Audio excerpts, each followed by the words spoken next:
السلام علیکم ناظرین، یہ اسلام آباد ایئرپورٹ کے تازہ ترین صورتحال ہے۔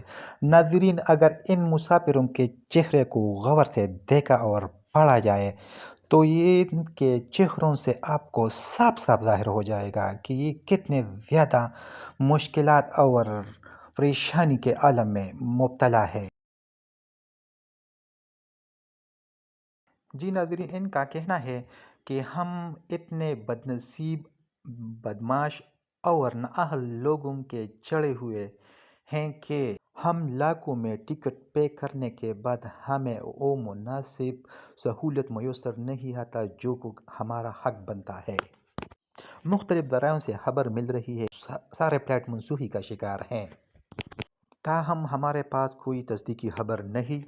لیکن تصدیقی خبر لینے کے لیے ہم ادارے کے ایڈمن کے پاس جائیں گے اور وہاں مکمل تصدیق